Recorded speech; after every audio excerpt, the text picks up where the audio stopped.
you watch this next Thursday. So I push homework 4 due date back to Thursday because I'm not going to be able to finish everything we need to cover for homework 4 by the end of today. So we're going to finish up the module 4 basically next Monday. And then so in light of that, I have to push the midterm, the exam review back to Friday because, right, I want to be able to go over all the homework, right? But it'll be recorded. I think maybe one of you, Shane, you cannot be there on Friday. Yeah, but I'll record it so you can watch it online. Okay. Yeah, but feel free to send me emails of any questions you may have on the homework, or so, right, as I said, right, the textbook, does a lot of derivation stuff, right? In the lecture, I skip a lot of it, right, because it's just a lot of math that we don't have a lot of time to go through. And in an exam situation, I'm not going to expect you to derive the textbook, right? So what you're responsible for is really, what has been asked on the homework, right? It's not going to be the same problem, but it'll be that type of problem, okay? So if you're calculating, the decay of a particle, right, and having to draw the Feynman diagram for it, and then calculating what the decay rate is, that's what if you did that in the homework, that's what I expect you to do for a different particle, right? Okay. So just aim your studies towards that. Okay.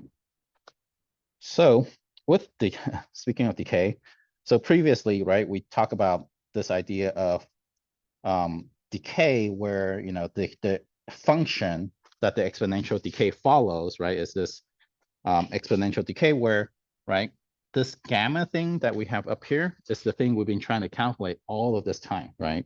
This is the transition rate of your particular particle, or if it's a decay, or actually even for cross sections that we'll see on Monday. But the relationship between this and what maybe a lot of people are more familiar with is the lifetime, right? Where the lifetime, you can calculate this in natural units, is just 1 over this transition rate. So this gamma thing, right? Oops, that's a really bad gamma, right? You can call this the transition rate, right? And sometimes also known as the width of the decay for the decay case. Okay, we're going to see why this is called the width in a little bit. Okay, right. And the calculation of this is from this complicated formula, right, called the Fermi golden rule. Okay, where you have this matrix element thing in here, and we're going to spend maybe the next 8 weeks trying to calculate what that is, or we're going to spend the next 8 weeks showing you examples of them. Okay, how you can calculate them. Okay, and these delta functions here, right, the idea of these is to really conserve energy and momentum from the initial and final states, right? And this integral over dp1, dp2, right, is so that you are actually integrating all the possible final momentum, and that way you know exactly how much the total decay rate as opposed to just the decay of one particular momentum in one direction and one particular direction for momentum number 2, okay? And these E's down here, right, these came from changing your matrix element from the regular matrix element to the Lorentz invariance matrix element, right? So that's part of the, just part of a way to make our calculation easier by making the Fermi's golden rule, all the little factors in the Lorentz invariant also, okay? So let's try to calculate this in a toy example, okay? By a toy example, meaning it's not real at all. And what we're gonna do is we're gonna have maybe some, particle A is gonna be flying along, right? And it's gonna decay into 2 daughter particles, okay? So this is usually called the mother particle, and then you have 2 daughter particles, okay? And, usually in general, this particle can be moved, particle A can be moving around in whatever direction. Since we have done this thing called the making things Lorentz invariant, we can actually make this calculation in any frame of reference, right? And then it'll be valid as long as we do the Lorentz transform out from another, in case we need to do calculation in other reference frames. Okay, so we're going to choose the center of mass frame or the rest frame of this A particles, right? So in this case, right, there's, the A particle has no momentum, so it's just sitting there. Okay, and these daughter particle comes out in equal and opposite direction of each other, right? In order to conserve momentum, the net momentum initial is 0. The net final momentum is also 0, right? So P1 plus P2 has to add up to 0. Okay, so in this case, we have momentum, the 3 momentum of particle 1, right, being the equal and opposite of momentum 2, and then the initial momentum, 3 momentum, is 0. So so if you catch me not differentiating 3 momentum and 4 momentum, just let me know, because the 3 momentum of particle A is 0 initially, but its 4 momentum is not 0, right? Because the 4 momentum, right, without this little arrow on top, right, has the energy part in it, right? Right. Okay, so be careful with that. Okay, but this energy part, right, is actually just the rest mass, right? This is at rest. Okay. All right, so putting this into the Fermi golden rule, okay, which is restated here, right? So since we know that momentum 1 and 2 has to be equal and opposite each other, this whole thing down here is 0, right? This delta function, the stuff inside the argument of the delta function is 0, right? If you integrate over either P1 or P2, it doesn't actually matter, right? Delta 3 PA. Let's say we're doing the integral over, right? We're doing this 3 integral of P3 2. Let's just follow what the book is, right? This will just turn into 1. Okay. Right away, you knock out this piece of the integral, right? And that just gives you a factor of 1. Okay. Okay. If you look if you want to have the more mathematically rigorous version of this, there's you can look at direct delta function on Wikipedia, and I think Thompson also has appendix A, talk about the direct delta function. We're going to actually use that in a second here also. Okay. So what happened is that between here and here, right, we got rid of the one of the integral, okay, one of the 3 directional integral, all right, and that gives us a factor of 1. So, and we got rid of one of the delta functions, okay. Okay. To do this D3P1, we do have to actually do this integral, right? This integral, right? This differential, if we change to polar coordinates, spherical polar coordinates, right? It turns into basically what the magnitude of it squared, right? Times the differential in the magnitude.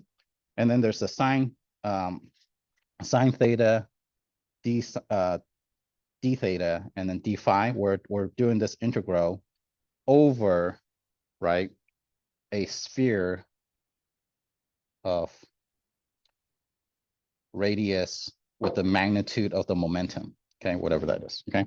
So we have to integrate from, 0 to pi in theta. We also have to integrate from 0 to 2 pi in phi, okay, right? And this is known as a solid angle. So all of this just kind of gets replaced by this d capital omega thing, okay? So when you do this integral, let's just do this integral by itself without having to deal with the p squared yet. So let's say this, the radius of the sphere is 1, okay? When we do this integral, right, let's just do the sine one first, okay? So integral of sine 0, theta equal to 0 to pi. I'm going to skip the limits for now, just so we don't have to repeat, so you can see the limits here, okay? So you will get the first integral you're going to get is going to be cosine, right? Actually, negative cosine of theta evaluated from 0 to pi, right? So pi, and then we still have the d phi here, right? Cosine of pi is -1, right? So you have a negative in front, and then cosine of 0 is 1, so you get basically a -2 here, right? And you still have this integral of d phi, okay? So you get basically a positive 2 out front here, and you integrate over d phi from 0 to 2 pi, right? Then you get another factor of 2 pi there, so you get 4 pi as a total, right?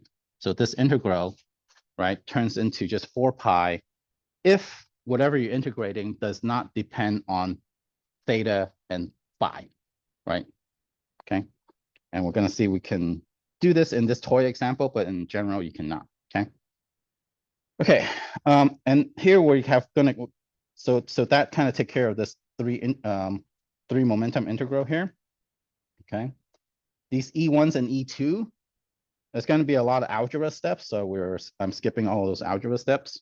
What's going to happen is that you're going to have to replace all these E1s and E2s with momentums because you're integrating over momentums, right?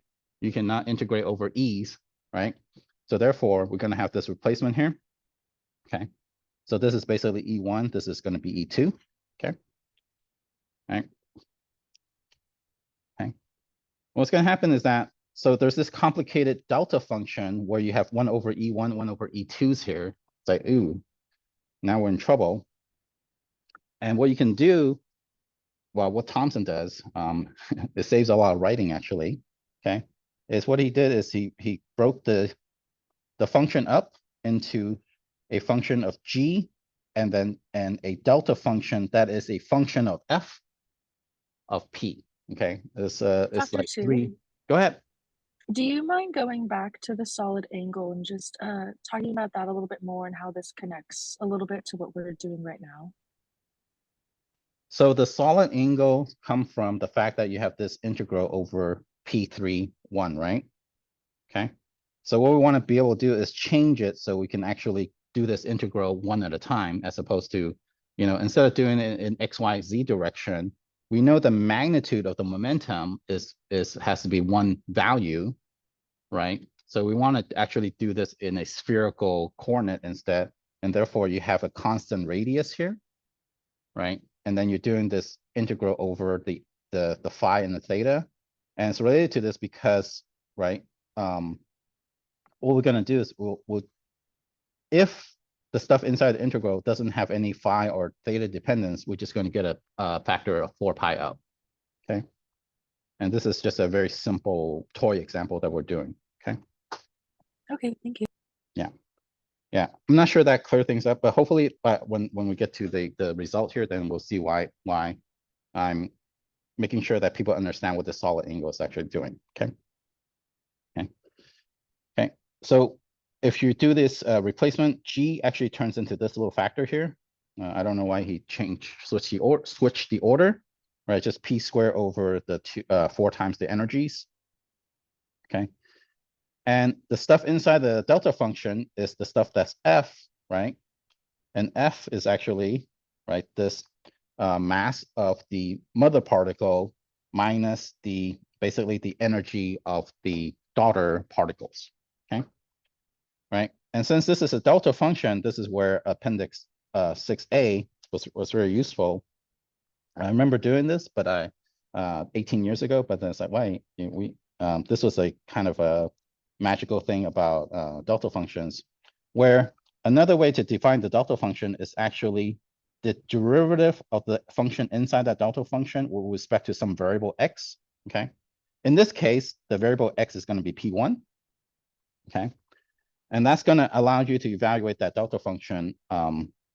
So the stuff we have in the delta function in our equation in the Fermi golden rule is actually this piece, right? Okay. But if we can compute this derivative, then we can actually, right, have a delta function inside that function. It's the delta function of a function, okay? I don't want to dive too much into the mathematics of it, but what happened is that, right, coming back up here, instead of this delta function, we can replace it with the stuff on the right. Okay. And that's what we're doing here. And okay. Be a little careful. This is like the inverse of the magnitude of the derivative. So when we do the derivative, it's going to be the reciprocal of it. So if you do this derivative, right, we don't have to do all the calculus stuff. It turns out to be just the momentum Unfortunately, Thomson also is a little lazy sometimes about marking the difference between 3 momentum and 4 momentums. Okay, so all of these are 3 momentums. Okay, the magnitude of the 3 momentums. Okay, and that's what this derivative turns out to be. It's just the magnitude of the 3 momentum, E1 plus E2 divided by E1 times E2. Okay, if you plug in the reciprocal of this, right, you want the reciprocal of this because you did the derivative, but you have a reciprocal here. Okay, this G times dF dP reciprocal factor, the math turns out really nicely, and it just turns into the magnitude of the outgoing momentum, you know, either 1 or 2, right? Doesn't matter because they're the same. Okay, divided by 4 times the mass. Okay, right, and that does not depend on the angle, right? Therefore, you can pull it outside the integral. So this is where I have to zoom out quite a bit to see where we were at, right? In the beginning of this, we were at this G times delta F times P, dP d theta, okay? All of this turned into, right, the magnitude of the 3 momentum divided by 4 times m, and therefore you can actually pull that outside the integral. The only thing you have left inside the integral is this matrix element MFI squared. Okay. Okay.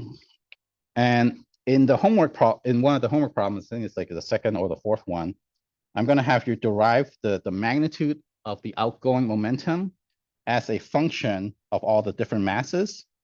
Okay. In this derivation, it is quite long. I think it took me about a page and a half of algebra, but it is a, you know, conservation momentum problem. And the way you change momentum to, sorry, the way you change the energy to momentum, right, is by using E squared equals to P squared M squared, right?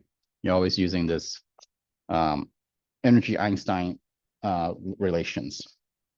Okay, and basically you'll be able to change all the energies into just P's and M's, and that's what this is going to turn out to. Okay,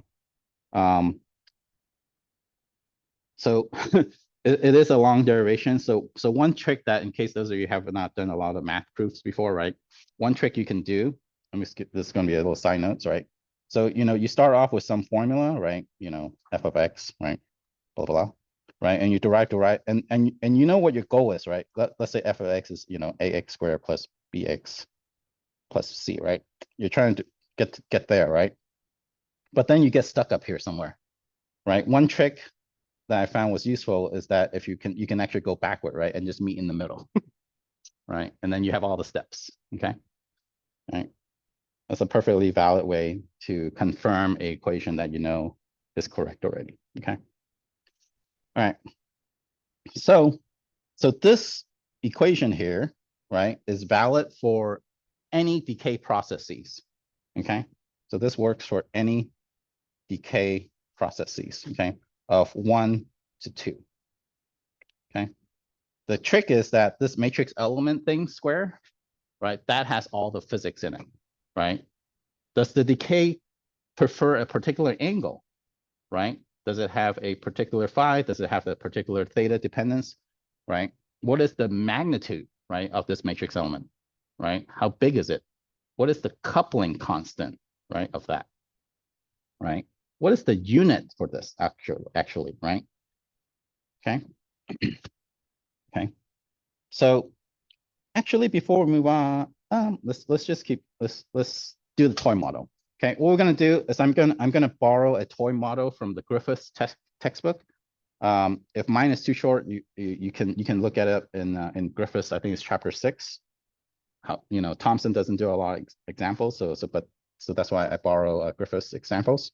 What he did is he basically made a toy model that does not exist in the standard model. So this is not real at all, but it's just to illustrate how we can actually use this equation to do some calculations before we actually have a way to calculate what MFI is, okay?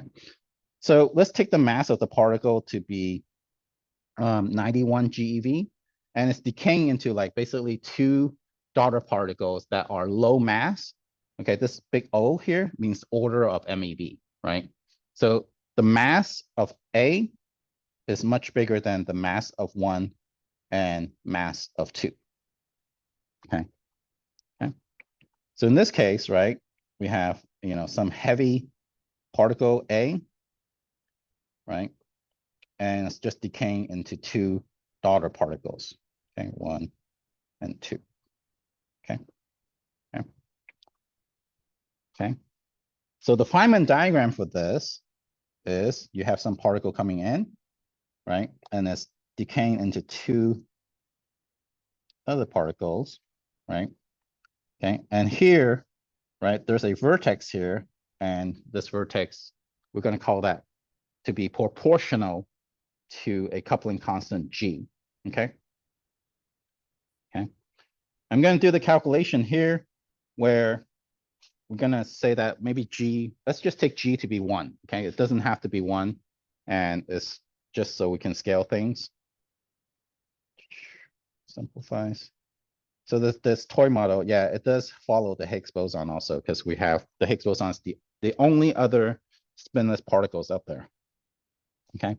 And therefore, right, remember these MFI things is connected to these Feynman diagrams. So we know that this Feynman diagram has to be proportional to G because there's only one vertex, right? It's not proportional to G squared. It's not proportional to G to the 4th because there's only one vertex. Okay. Okay. In fact, this matrix element have momentums, have units of momentum, which is GeV, right? In the units we're using. And the only momentum value we have in this problem is P star, right? The magnitude of the outgoing momentum. So let's just say that this MFI is approximately equal to the outgoing momentum times this G factor, where we're going to just set this to 1, right? For now, just to play around with it. Okay. Hence the toy model. Okay, this P star thing, right?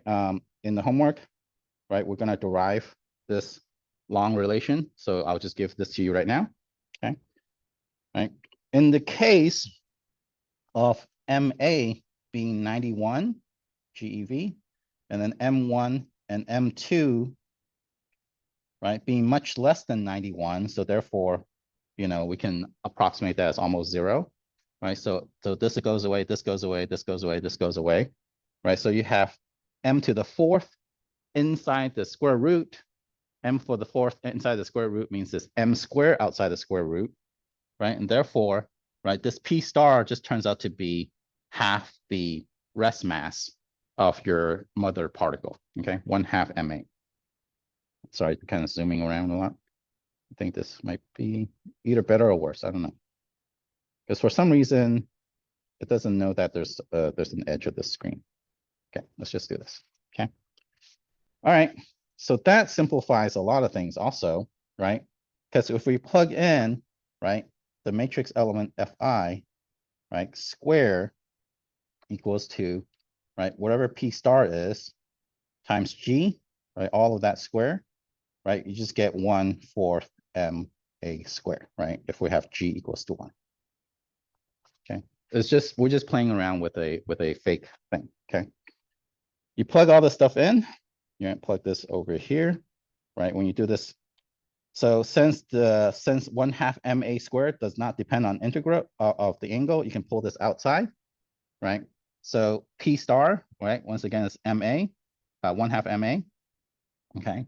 MFI square is 1/4 MA square, right? We still have this 32 pi square stuff on the bottom, but most of these factors of MA cancel out, right? This cancels out with this. 1 factor of the pi cancels out with 1 factor of the pi here. Oops, before I get to that, right, forgot, right? So you have this integral, when you pull this out, you just have an integral over the solid angle, and that's just going to be equal to 4 pi, right? That's what we derived before. So that's where this 4 pi comes from, okay? The pi partially cancels out with one of the factors of pi here. This cancels out with that. And then the result is that you just have the mass of whatever particle you're talking about divided by 64 pi. That will be your transition rate, okay? You plug in what the mass of your mother particle is 91 GeV divided by 64 pi. You get about 1/2, okay, 0.45, okay? And since the mass of your particle has units of GeV, this will also have units of GeV. Okay. Okay. All right. Now let's get to the lifetime calculation, right? So, right, the lifetime of a particle is just one over the transition rate of this particular particle. Okay.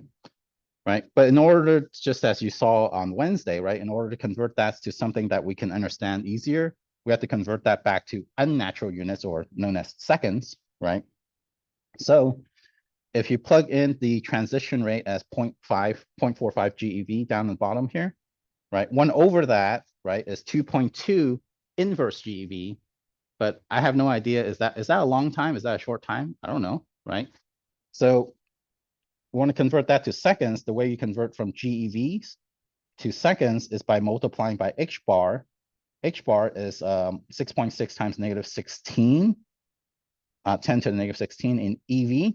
But if you want to convert it directly to GeV, right, you just lower this power by 9, and you have the GeV times second instead, right? Okay. So if you do this multiplication, right, you get 1.5 times 10 to the -24 seconds. Okay. That's how long this 91 GeV particles will last. Okay. If you just have it floating in space. Okay.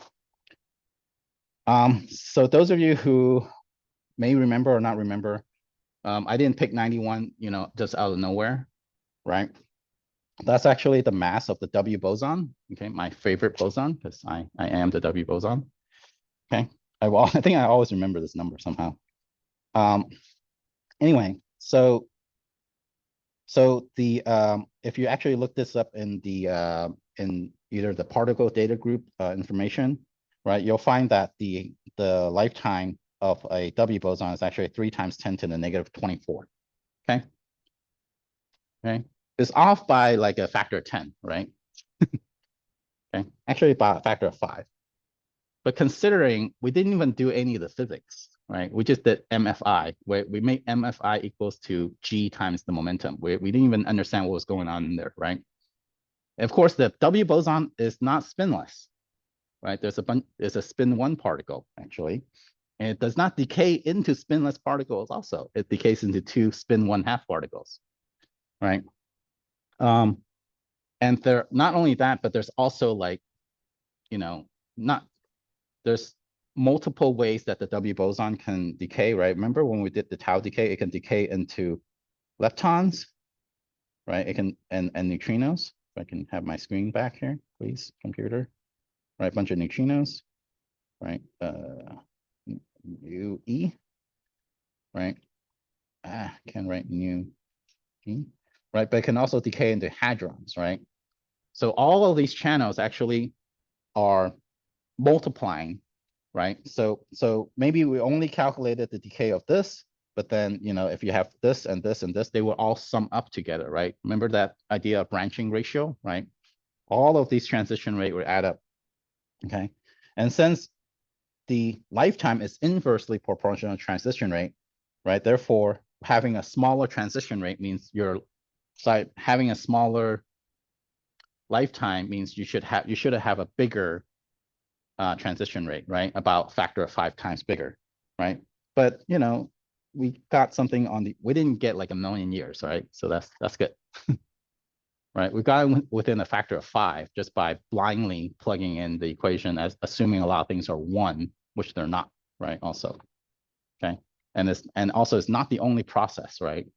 Okay, okay.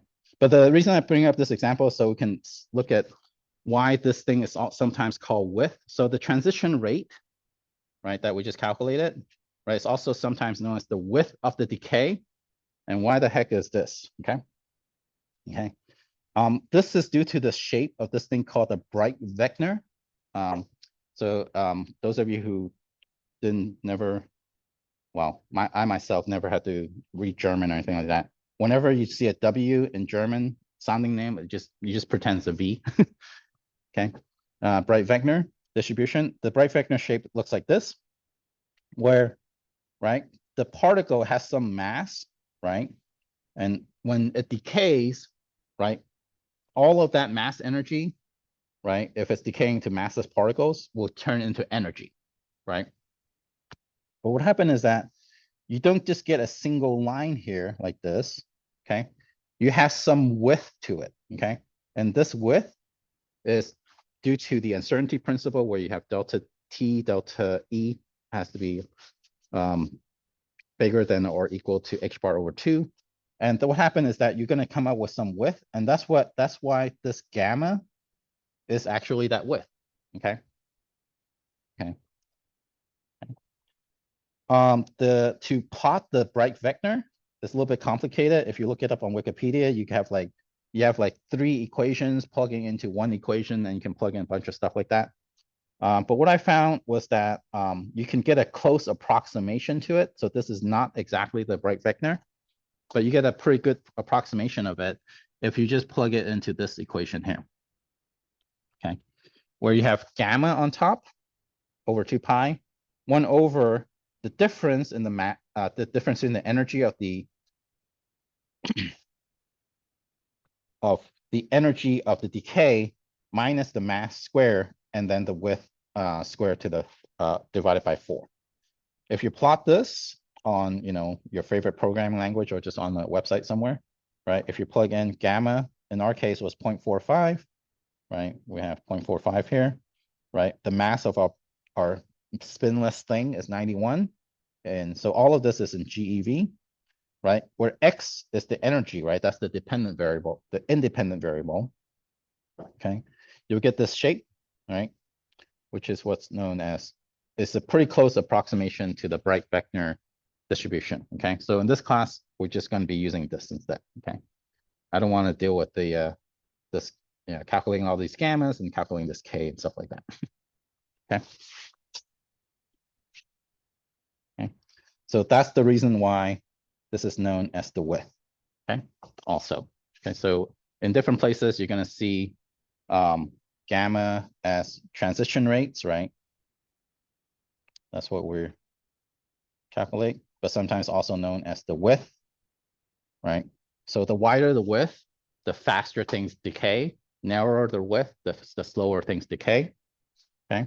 Because, right, the tau is 1 over the width, and the tau is sometimes called a lifetime, okay? In other documentation, it also might be called mean life, but that sounds a little mean to you. To me, I just don't like that word. It's like you have a mean life. But I guess if you say it with some attitude, it's actually kind of like, I got a mean life. All right, let's enough of that. Okay, any questions about this?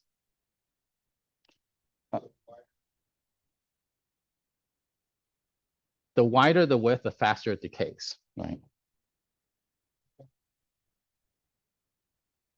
Yeah, go ahead. So the x-axis is transition range. On this plot? Yeah. The x-axis is the energy that comes out due to the decay. And the vertical axis is like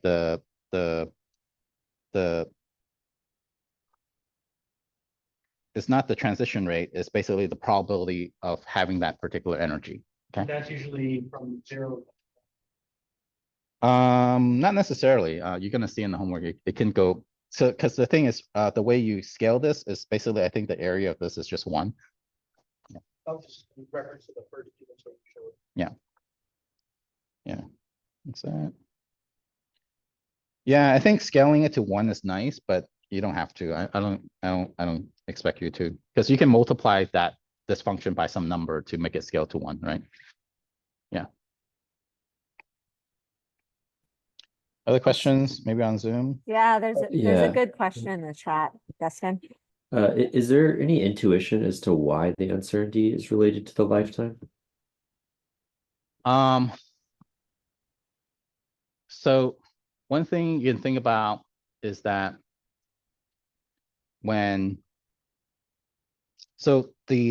this tau equals to 1 over gamma thing, right? Right. This gamma thing, right, is energy of some sort, right? In our calculation, the tau on the left hand side is time, right? So So if you know the lifetime of the particular particle, right? From the uncertainty principle, if you know this for, to a certain amount, like, less than a picosecond or something like that, right?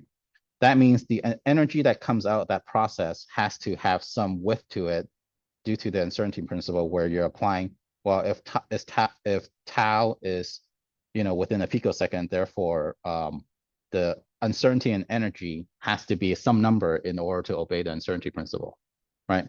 And that's one way to think about how this, comes out as a wider than just, you would think that, oh, a particle comes out, it always come out with the same energy, right? But it doesn't. And that's because, right, of this uncertainty principle, where you have, if you know the lifetime very well, then you don't know the energy very well. Okay. Okay. So the smaller, so this is another way to think about the inverse property of this, right? The smaller your tau is, the bigger your gamma is, right? Because of this inverse property of each other. Okay. And this is really just the uncertainty principle in action. In regular unit, I think there's actually an H bar either in the denominator or numerator, and that's where this uncertainty principle is actually at play. Okay. Does that make things a little bit easier? I'm not sure if I actually stated. Yeah, I think that helps. Yeah. I mean, you can think about this as basically like the application of the uncertainty principle at the limit, right? Equal to H bar over 2. Yeah, I think you may be right. There might be a 2 H bar here or something like that. Okay. Okay. It's a great question. All right, anything else? Any other questions or comments, concerns? Okay, so remember, this is a toy example. Don't write a paper about this and publish it and reference me. This is not real. Okay, if you want to read a little bit more detail about, Griffiths wrote some justification on why he put G equals to 1 as the coupling constant. That's just shown an example, okay? And in the homework, you'll play around with, G equals to 1, 1 over 137 and 10 to the minus 4, right? Those are associated with strong electromagnetic and weak decays. But don't think about that as exactly that, okay? We're just playing around with the toy model for now. What's going to happen is that from chapter 4 to chapter 8-ish, we're going to be trying to calculate this MFI thing. Okay, that's going to be our next 1/3 of the class. Okay, calculating this MFI thing just for electromagnetic interactions, and we're going to talk a little bit about what it looks like for the strong interaction and the weak interaction. Okay. Okay. Okay. Okay. So with the last 10 minutes, let's start the next discussion on cross sections. Okay. The reason that cross section is useful is because not all the time, you don't just have decays all the time, right? Remember, one of the first things we talked about is like, if you have an electron come in like this, right? And you have another electron coming in like this in the opposite direction, they can exchange a photon and they will actually scatter off each other, right? Right? When they scatter off each other, is not a decay anymore, right? You have an incoming particle A, incoming particle B, you have an outgoing particle 1, and another outgoing particle 2, right? Okay. This is known as a scattering process, okay? Okay. The chance of it scattering and what angle is scattered at, right, is going to go to the calculation of the cross section, which is what this next section is going to be about. The interaction cross section. Okay. Okay. I think Thompson actually phrased it a lot better than I did. But before we go into Thompson, I just want to give you guys a little bit into intuition about this. And that's what this 10 minutes hopefully will give us. Okay. Okay.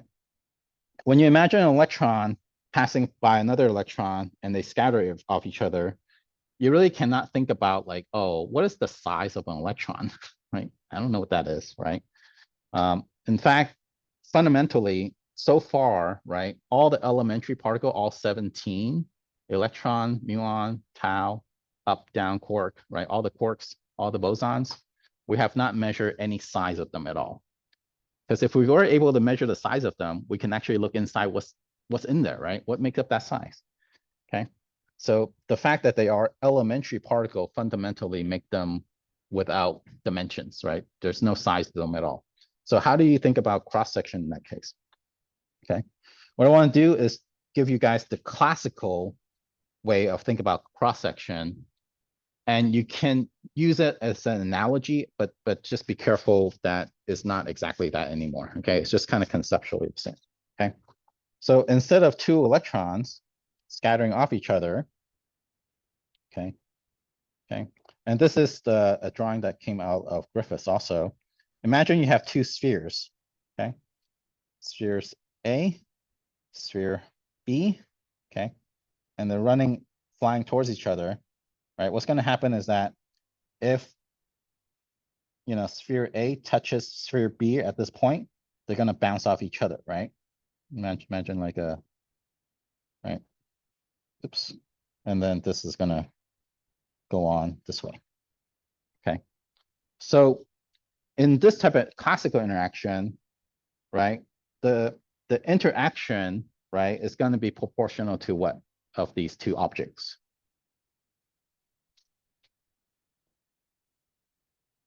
Yeah, the classical, I'm sorry? The size of, yeah, the size of these giant bowling balls or whatever we're running them into each other, right? Okay. So Also- because, right? Question? Also, the energy has effects on. In quantum mechanics, when you're dealing with elementary particles or quantum mechanics, you do. But right now, we're just kind of think about like, very slow bowling ball trying to run into each other, right? Okay. So, because yeah, so the size of this matters, right? So if I make this a lot bigger, right, there's a bigger chance for them to run into each other, right? Okay. So, and also the other thing, right? Let me undo this. I don't know why I did that, right? But let's say, right, this is kind of like one of the axes that the particle B was going on, right? If I move particle A all the way down here and run them into each other, they're going to bounce straight back, right? Right. But if particle A is up here, right, and barely skim this, right, it's going to scatter off instead, right? So the outgoing angle of particle A and B depends on how close they are to each other. What is the axis distance between them, right? So this is, we're going to call this B. Okay, let's not call that B. Griffiths call it B. Okay, let's call the particle C instead then. Let's call this B, sorry. Okay. And this is a collision parameter where, right, the smaller B is, the bigger the angle that's going to come out, okay? But I just want you to have like this kind of conceptual thinking that, okay, so somehow, right, the interaction rate, right, how often they will run into each other, is going to be proportional to how big these bowling balls are, right? Okay. And the angle of this outgoing particle is going to depend on this parameter B, right? If B is basically 0, right, the outgoing particle is going to bounce back at 180 degrees from its original trajectory, right? But if B is pretty big, it's going to go off at some small angle, okay? So if B is 0, right, then theta is basically going to be 180 degrees. If B is, basically the size of 2 times the radius of these spheres, right, then theta is going to be, small. I don't even want to put a number there, okay? That's what I want you guys to think about this conceptually, okay? So in particle physics, conceptually it's the same, okay? But the structure,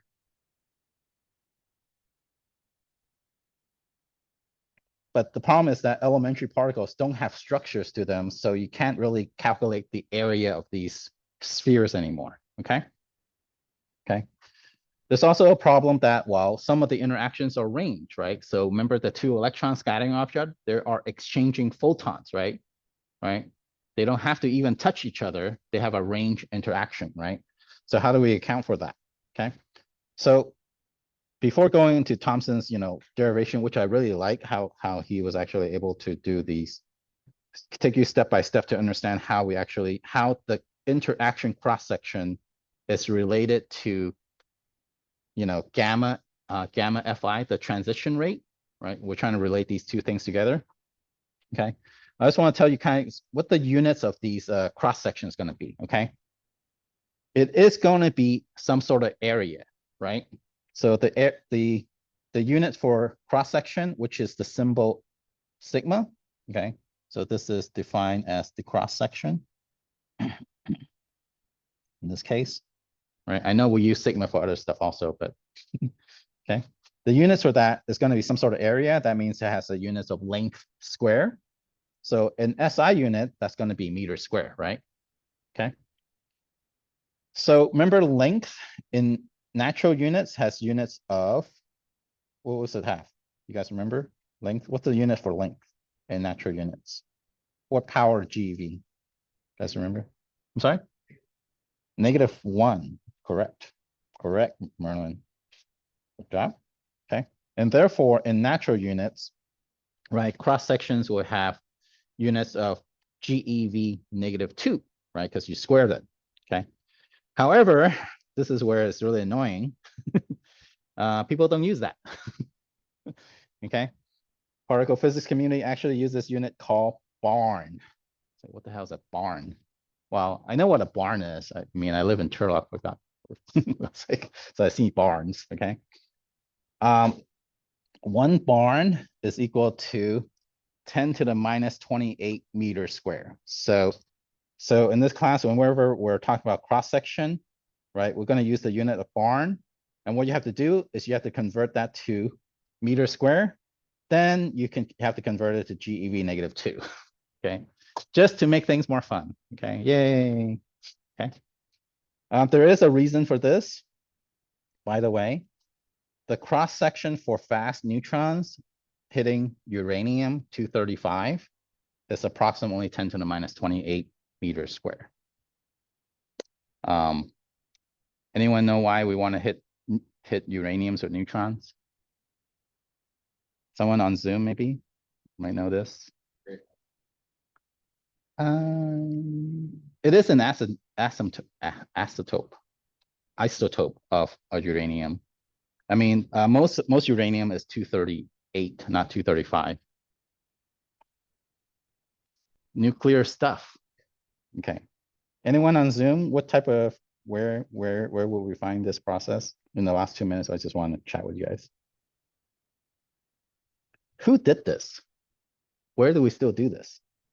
I'm assuming power plants, like nuclear power plants. Right. Fission power plants. Okay. Okay.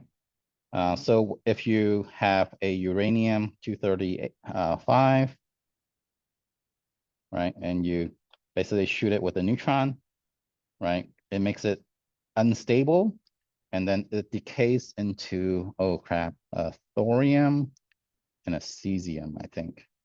And then in that explosion, it also releases 3 more neutrons. And then if you have this in the bed of other uranium-235, you start a chain reaction, which turns things into a bomb. Okay. And in fact, this word barn was used in New Mexico because when physicists are out at a bar or a barn, I guess, talking about stuff, I guess there's a lot of barns in New Mexico. And then people were just talking, it's like, why don't we just say that, make that unit a barn instead? And it's actually a way for them to keep things secret and stuff like that. Anyway, you can read a little story about where this unit came from if you want on Wikipedia. Okay, but that's the reason for this, okay? That's why 1 barn is 10 to the -28, okay? Okay, I'm gonna stop recording.